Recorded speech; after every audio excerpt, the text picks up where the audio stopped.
देखो भाई, 10th class का जो है ना आईटी एंड डिस्टेंस चैप्टर हम पढ़ रहे हैं, वो भी आर डी शर्मा के मैथ में से। और ये चैप्टर आपका आर डी शर्मा की बुक में 12 है भाई।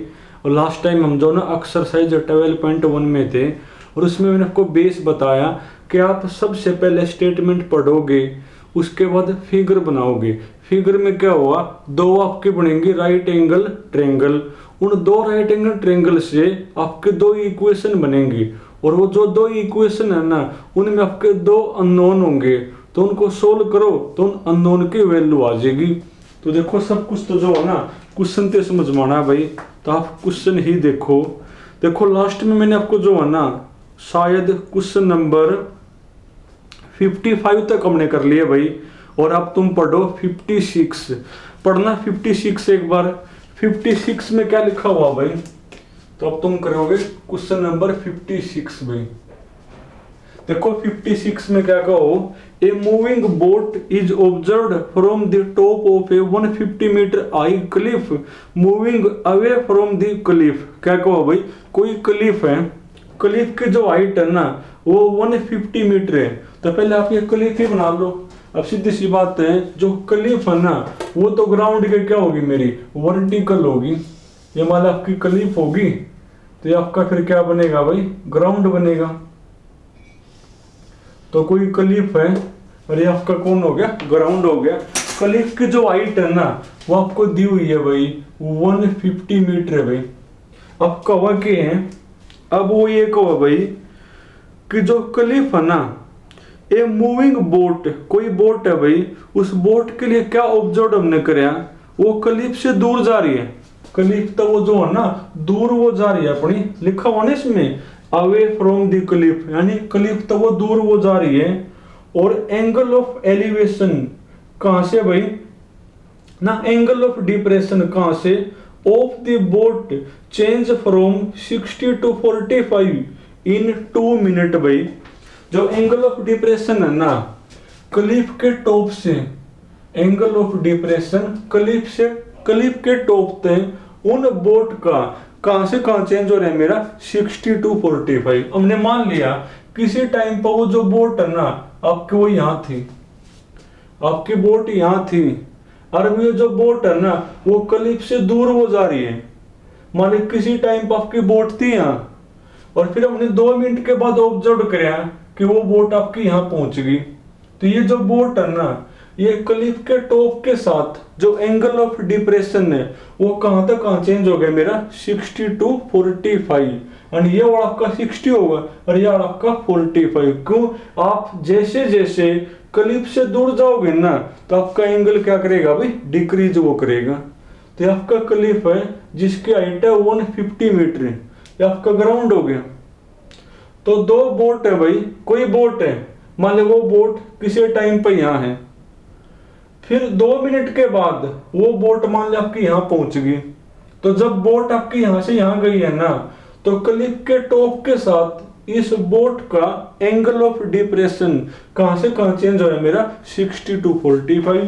तो जब शुरुआत में आपकी बोट यहाँ है तो उस टाइम पे क्लिफ के टॉप के साथ एंगल ऑफ डिप्रेशन आपका ये होगा।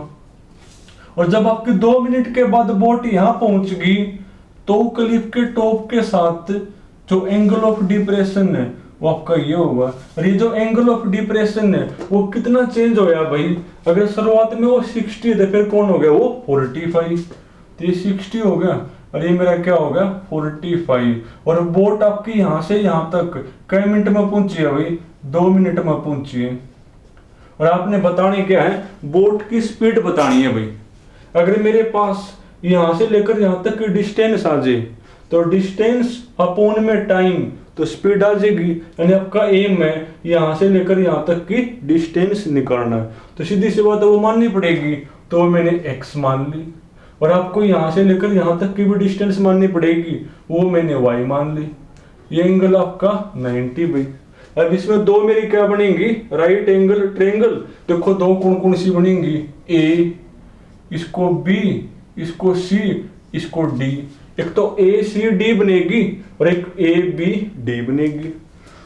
तो लिखो भी तो भाई, गिवन आपको let A D equal to 150 metre B the height of the cliff भाई। कौन है मेरी हाइट ऑफ द क्लिफ है भाई। क्लिफ की जो हाइट है ना वो आपको क्या दे रखी है 150 मीटर आपको दे रखी है। सी डी हमने वाई मान ली और बी सी हमने x. Let B C equal to x and C D equal to कौन भाई वाई। अब आपको बोट की स्पीड बतानी है और बोट की स्पीड आप कब बता पाओगे जब आपके पास सी डी डिस्टेंस आ जाएगी। क्यों? क्योंकि बोट यहां से लेकर यहां तक जाने में 2 मिनट का समय ले हुए हैं, तो टाइम आपके पास है। अगर आपके पास डिस्टेंस भी आ गई तो स्पीड का फॉर्मूला डिस्टेंस अपॉन टाइम, यानी आपका एम है सी डी डिस्टेंस निकालना। अब देखो सी डी आप कैसे निकालोगे, पहले ट्रायंगल आप ये लोगे लेना एक बार, पहले ए सी डी लोगे भाई। तो इन राइट एंगल ट्रायंगल कौन सी भाई ए सी डी।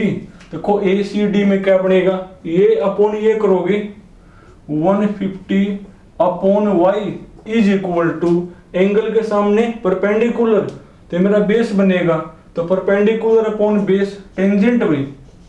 और एंगल में कौन है 60 अपना। क्या होता है टेंजेंट 60 मेरा √3 होता है ना, तो इक्वल टू कौन √3 क्रॉस मल्टीप्लाई। तो यहाँ से y की वैल्यू कौन होगी, यहाँ से y की वैल्यू बनेगी 150 अपॉन में कौन √3। इसको नाम दोगे इक्वेशन नंबर 1। उसके बाद और कौन है मेरी ए बी डी बनेगी। तो again in right angle triangle, in right angle triangle कौन सी भाई ए बी डी लोगे, ए बी डी। देखो ए बी डी में क्या बनेगा, ये पूरी माननी पड़ेगी बेस, ये मेरा कौन होगा परपेंडिकुलर। तो 150 अपॉन पूरी लोगे, अब तो पूरी ट्रायंगल अपनी, तो पूरी मेरी x प्लस वाई है इज इक्वल टू एंगल के सामने वही परपेंडिकुलर ये बेस, तो टेंजेंट बनेगा और एंगल में कौन 45। क्या होता है टेंजेंट 45 1 भाई, तो ये आपका बनेगा 150 upon x plus y equal to 1। Cross multiply करो, क्रॉस मल्टीप्लाई, तो 150 equal to x plus y, इसको नाम दोगे इक्वेशन नंबर 2।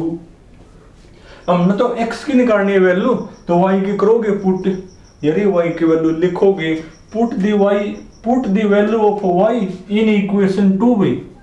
करना पुट एक बार, देखो क्या बनेगा मेरा ये। तो 150 इक्वल टू x प्लस क्या y की वैल्यू मेरी भाई 150 अपॉन में कौन √3। अब लिया इसको इस साइड, तो ये आपका बनेगा 150 minus 150 by √3 is equal to x। अब थोड़ा सबको सिंप्लीफाई भी करना पड़ेगा, x तो मेरा आ गया, अब करो सिंप्लीफाई। देखो सिंप्लीफाई कैसे करोगे, 150 आपका कॉमन है भाई, तो अंदर आपका बचेगा 1 minus 1 by √3 equal to x। अरे यहाँ पर 1 माइनस 1 बाई √3, अब √3 लोगे एलसीएम, 150 तो है मेरा बार, √3 लोगे एलसीएम, √3 की 1 की मल्टीप्लाई √3 भाई माइनस √3 कट गया तो ये 1 बचेगा इक्वल टू कौन x। अब √3 से नीचे और √3 से ऊपर, क्यों? जब डिवाइड में √3 होना तो हमेशा क्या करोगे रेशनलाइज, और जब अकेले टर्म रूट में हो तो उसी से ऊपर उसी से नीचे। चलो मैं यही कर दूं भाई, तो √3 से करोगे ऊपर मल्टीप्लाई और √3 से करोगे नीचे मल्टीप्लाई, ये हो गया √3 इंटू √3 3 बनेगा, तो ये आपका बनेगा भाई 150 तो है, और ये करो अंदर मल्टीप्लाई √3 इंटू में √3 3 माइनस √3 इंटू में 1 तो √3 बनेगा भाई, और डिवाइड में √3 इंटू में √3 भाई 3। देखो सिंप्लीफाई आपको आना चाहिए भी करना, इसकी मल्टीप्लाई इसकी यहाँ और इसकी यहाँ, ये आपका कैंसिल हो गया 3 से 50 बनेगा। पर जो आर डी शर्मा की बुक करना उसमें √3 की वैल्यू कर रखी है पुट, तो आप भी करोगे वैल्यू पुट भाई, करना एक बार वैल्यू पुट। तो 50 तो मेरा बार है, अंदर होगा 3 माइनस 1.732 इज इक्वल टू कौन x। और अब करो माइनस एक बार भाई, चलो हटाना पड़ेगा, चलो यहां से हटा ले। तो x की वैल्यू कौन होगी, तो पहले आप 3 में से करोगे माइनस और फिर 50 से करोगे मल्टीप्लाई। आप तो कर लेना, मैं तो चलो फोन में कर दें भाई। तो सबसे पहले क्या करोगे, 3 माइनस 1.732, तो ये आपका बनेगा भाई 1.268। 50 तो बार है ही मेरा, और जब 3 में से करोगे माइनस तो 1.268 ये आ गई मेरी x की वैल्यू। अब 50 से करोगे मल्टीप्लाई, करो 50 से मल्टीप्लाई, तो ये आपका बनेगा भाई 63.4 ये आ गया x। यानी यहां से लेकर यहां तक की जो डिस्टेंस है ना वो 63.4, और ये मीटर में है ना, तो आपकी मीटर में ही आई है भाई। किसमें ये मीटर में ही आई है। अब आपको क्या बतानी है, बोट की स्पीड बतानी है, पर जो बोट की स्पीड आपने बतानी है ना वो किस में बतानी है, आपने मीटर पर आवर में बतानी है। किसमें भाई, मीटर पर आवर। पर टाइम मिनट में है ना, तो इसको आवर में करोगे चेंज, क्योंकि आपको ये तो मीटर में ही मीटर पर आवर में बतानी है। तो देखो स्पीड क्या हो जाएगी, therefore speed of the boat, speed of the boat भाई। तो बोट की स्पीड कौन होगी मेरी, तो स्पीड का फॉर्मूला होता है डिस्टेंस अपॉन टाइम। देखो डिस्टेंस मेरी कौन है, डिस्टेंस मेरी 63.4 अपॉन में टाइम, पर आपका आवर में होना चाहिए ना, क्योंकि मीटर पर आवर में बतानी है, तो इसको आवर में करोगे चेंज। अगर आपके पास मिनट हो तो उसको आवर में चेंज कैसे करोगे, अपॉन में क्या लिखोगे 60। अब ये किस में होगी मेरी, मीटर पर आवर में होगी, या जो स्पीड है ना वो किस में आ गई, मीटर पर आवर। अब ये 30 से क्या होगा मेरा भाई, कैंसिल हो गए। अब ये 1/30 है, ऊपर मल्टीप्लाई हो जाएगा, तो 63.4 इंटू में कौन 30 मीटर पर आवर, कर दो मल्टीप्लाई। 63.4 की और 30 की मल्टीप्लाई, 63.4 इंटू में कौन 30 है ना भाई, तो ये आपका बनेगा 1902 मीटर पर आवर। तो ये आ गई मेरी स्पीड।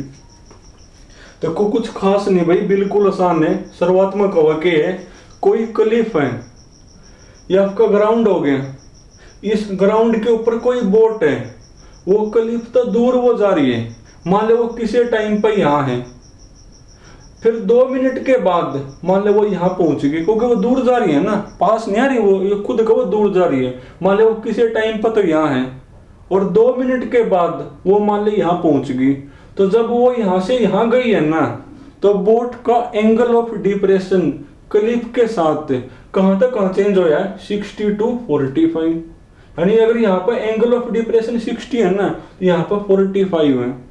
अब आपको बोट की स्पीड बतानी है। अगर मेरे पास यहाँ से लेकर यहाँ तक की डिस्टेंस आ जाए, टाइम तो पता ही है, तो डिस्टेंस अपॉन में वो टाइम स्पीड होगी। अब देखो यहाँ से यहाँ तक की जो डिस्टेंस है वो कैसे निकालोगे, ये निकाल दी, ये आ गई x की वैल्यू। अब आपने जो स्पीड है ना वो मीटर पर आवर में बतानी है। अब डिस्टेंस तो मेरी मीटर में है, पर टाइम मेरा आवर में नहीं है, वो मिनट में है, तो उसको आवर में चेंज कैसे करोगे, तो जो 2 मिनट है उसको किससे करोगे, डिवाइड 60 से, सिंप्लीफाई कर दिया, ये आ गई मेरी।